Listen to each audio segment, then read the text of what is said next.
Hello, this is Gloomy Sunday, and once again, I will be sharing spooky stories that will send shivers down your thorny spine.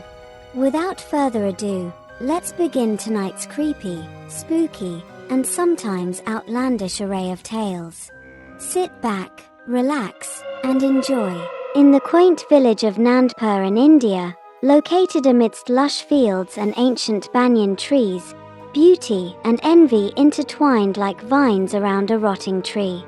The women of Nandpur spent their days embroidering exquisite patterns and gossiping over the latest local scandal. Yet, there was one woman who stood above all the rest, Poonananda Chaudhary. With hair like cascading silk and eyes that sparkled like the morning dew, her beauty was both a blessing and a curse. Poonananda understood the weight of envy. Every smile aimed her way masked a deeper feeling of resentment. The whispers around the village oscillated between admiration and malice, but Poonananda remained oblivious or perhaps too blissfully ignorant to care. She spent her days in a whirl of laughter and sunlight, oblivious to the darkness that shadowed her life. But something was amiss.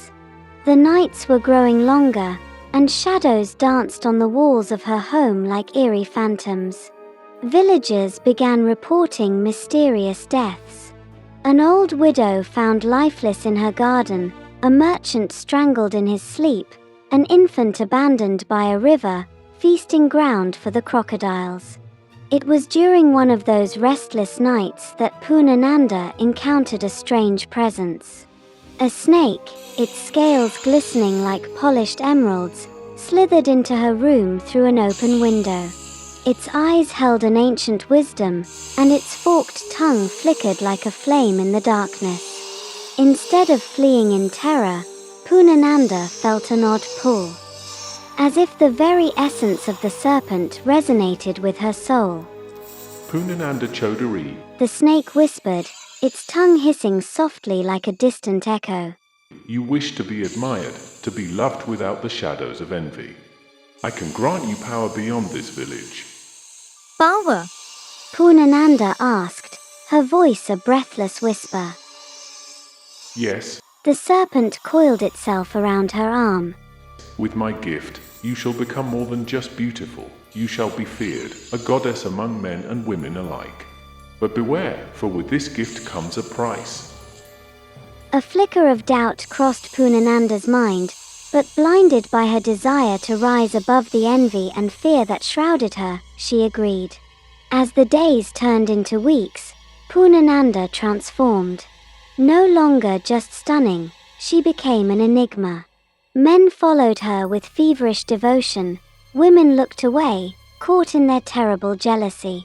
With each flicker of her serpent tongue, she could weave intoxicating spells that made anyone who dared cross her feel their heart tremble with fright. And as she wielded her newfound influence, she also discovered the sinister underbelly of her power. The demand for blood came like an insistent drum, growing louder until it drowned out her conscience. One evening, during the Festival of Colors, when the air was filled with laughter and the vibrant hues of joy, Poonananda felt the serpent within her awaken. Replete with fervor, in a moment of reckless abandon, she whispered sweet words of admiration to a local seamstress, her envy palpable.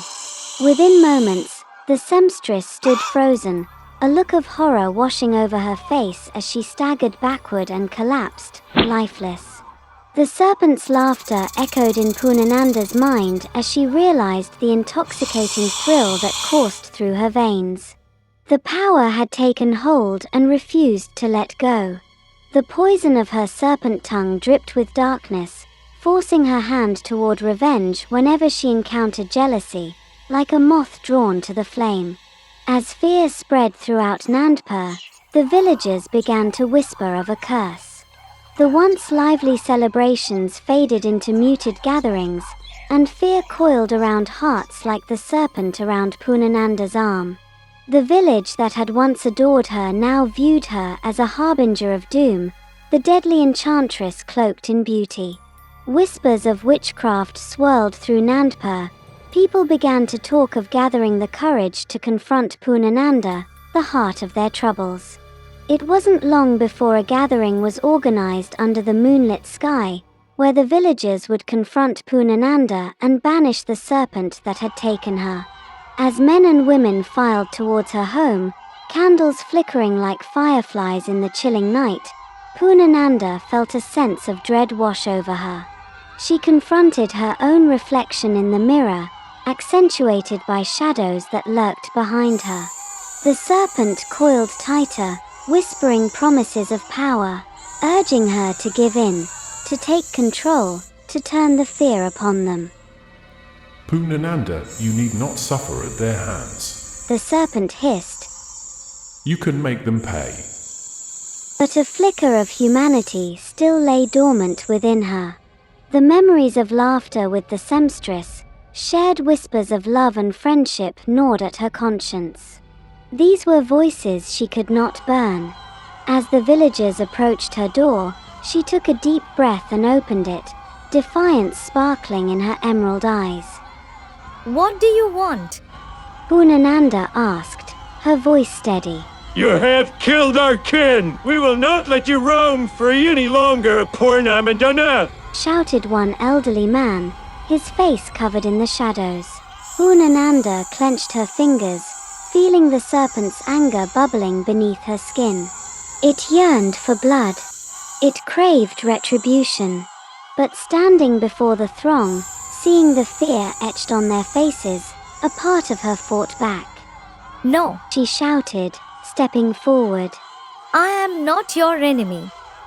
But the villagers surged forward, filled with rage and desperation, fists raised in accusation. In a moment of realization, Poonananda understood the true sacrifice of her beauty and power.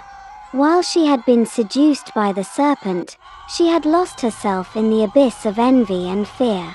With a roar that echoed through the night, she summoned the serpent one last time, raising her voice to be heard over the crowd's angry shouts. Leave me be. She cried, tears streaming down her cheeks, as she summoned her willpower. I reject your darkness. The serpent recoiled, hissing and writhing as if in agony. Then, in a blinding flash, it slithered from her tongue, an ephemeral burst of light that cast shadows across the villagers. And in that flash, Poonananda felt herself change, metamorphosing as she battled the darkness she had embraced for so long. With a prayer for redemption upon her lips, she cast the serpent from her body, and it slithered away into the night, leaving her breathless and empty. The villagers halted, confusion written on their faces as they witnessed Poonananda's transformation. A radiance illuminating the darkness that once surrounded her. Poonananda, Someone whispered, uncertain. Before they could process the change, the serpent, trapped and humiliated, sank into the earth, its despair melding into the moonlit night. Though she had awakened from her nightmare, Poonananda knew the scars of her actions would forever haunt her. The village remained wary, and trust had been shattered beyond repair. Yet, the price paid for her freedom was steep, and she was left with the burden of her past. As dawn crept in, painting the horizon in hues of innocence, Poonananda walked towards the river that wound its way through Nandpur. The water sparkled like diamonds under the sun, a reminder of both beauty and the darkness that lingered within a heart shaped by envy. As she gazed upon her reflection, she vowed to honor those lost. Through her actions, determined to live her life anchored to compassion rather than envy. And in her heart, she prayed that the whisper of the serpent would never find her again. That was a fantastic tale. Imagine an actual snake talking to you like that. It reminds me of Eve in the Bible, when she was approached by a talking serpent. We all know how that turned out. Let's read this next story. Long ago, while the Second World War was still active, there was a father, a mother, and a son trying to cross the river in the Philippines. They are fleeing from the Japanese soldiers who invaded the country. They were able to find a cave near the river and wait a few days inside the cave. The cave was dark, so they made a fire. The river flow was too large for them to cross because it had poured rain throughout the week. Their food supply were very low, as they did not have time to prepare. They all were ravishing the last of the food. The father decided he'd venture out to find food for his family. It was getting late, and he never returned. Both the mother and son were getting hungry again and decided to sleep. A day later, there was still no sign of his presence. The son decided he'd go out and find his dad, but the mother said no, that it was too dangerous. The son refused to stay, and told his mom that he'd be alright. The mother insisted him to stay, but he kept refusing. Mom, I'll be alright. Let me go find Dad and some food. I remember seeing berries on the trail we walked. I'll get some and return as fast as possible.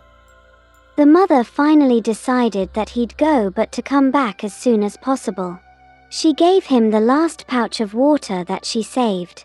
The son walked out of the cave into the rainy forest. The mother waited, starving for food. She had no water, meat, bread, anything to fill her up. Hours later, he hadn't returned. She was beginning to worry, but her weak body couldn't move. She went to sleep and waited patiently, but worryingly. Another day went by. There was still no sign of the father and son. She laid on the rock-hard ground, desperately trying to move. She looked on the ground and saw a big spider. She used a wooden stick to kill it, and then ravished it raw. Her body was still weak, and there was nothing she could do. The mother then slept again, waiting. The next day, she was so desperate to find her husband and son. She stood up and walked out of the cave.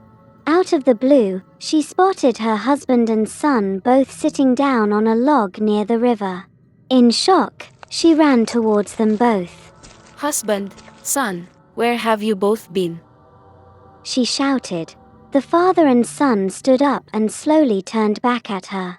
She looked at her husband and saw that his throat had been completely slit. Blood was gushing out, and his eyes were poked out with tears of blood. He had seemingly been caught by soldiers and killed off. She turned to her son, and his face had been completely skinned off with his intestines slowly falling out of his body. He had seemingly been mauled to death by an animal. She then ran back into the cave screaming in fear. As she reached inside the dark cave, she tripped onto a large object. She got up and turned around to see if her husband and son were following her. But, with enough light to illuminate the dark cave and what she tripped on, she saw a woman on the ground who had seemingly died from starvation.